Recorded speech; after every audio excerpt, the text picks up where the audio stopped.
हाय दोस्तों, मैं अनिल आप सभी को बिहार बोर्ड 2024 के कक्षा 10 के विज्ञान के प्रश्न पत्र में पूछे गए प्रश्नों का एक्सप्लेनेशंस के साथ हल करा रहा हूँ, जिसमें यह सेकेंड शिफ्ट का प्रश्न पत्र है।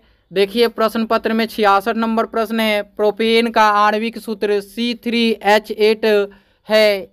इनमें है ऑप्शन है ए 700 संयोजक आबंध, बी है 800 संयोजक आबंध हैं, सी है 900 संयोजक आबंध हैं, डी है 1000 संयोजक आबंध हैं। और मैं आपको बताऊं, इसका सही उत्तर जो होगा ऑप्शन डी होगा।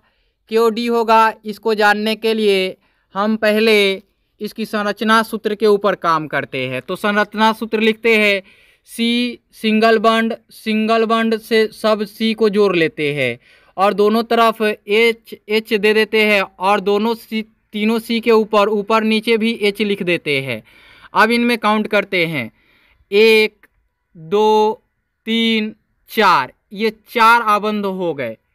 अब पहले एच के ऊपर गिनते हैं, 5 6 आबंध हुए, 7 8 हो गए, 9 10 हो गए, टोटल 10 हुए।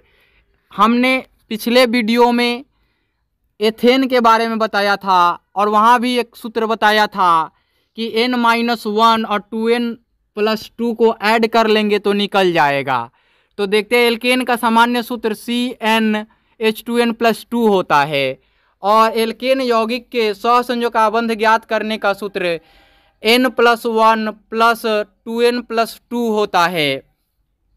इस प्रकार समझ आया होगा कि इसका फॉर्मूला क्या होगा। प्रोपेन में सहसंयोजक आबंध की संख्या ज्ञात करने चलते हैं। तो देखते हैं 3 - 1, क्यों? चूँकि यहाँ पे 3 कार्बन है, अर्थात कि n का मान कार्बन से हम ज्ञात करेंगे। तो यहाँ 3 कार्बन हो गए, -1 कर लिया, उसके बाद +2 × 3 कर लिया, फिर 2 जोड़ लिया और बराबर लिखा। 3 - 1 तो 2 हो जाएगा और +2 × 6 + 2 हो जाएगा। अब 2 और +8 लिख देंगे और टोटल हो गया 10। इस प्रकार से अब हम इसकी संरचना सूत्र से बता रहे हैं एक शॉर्टकट तरीका। आप लिखेंगे C3H8 और H के पास जो क्या है नंबर है, उसमें C के पास दिए गए नंबर से 1 घटा करके ऐड कर लेंगे। तो C से 1 घटाएंगे, C 3 है तो 1 घटाएंगे तो क्या बनेगा, 2 बनेगा। तो 8 और जोड़ 2 कर लेंगे तो टोटल क्या बनेगा, 10 बनेगा। इस प्रकार से आप डायरेक्ट इसको निकाल सकते हैं। किसी भी एल्केन यौगिक में, एल्केन यौगिक कोई भी हो, कार्बन परमाणु की संख्या 1 हो, 2 हो, 3 हो, 4 हो, 5 हो, 6 हो, 7 हो, 8 हो, कोई फर्क नहीं पड़ता।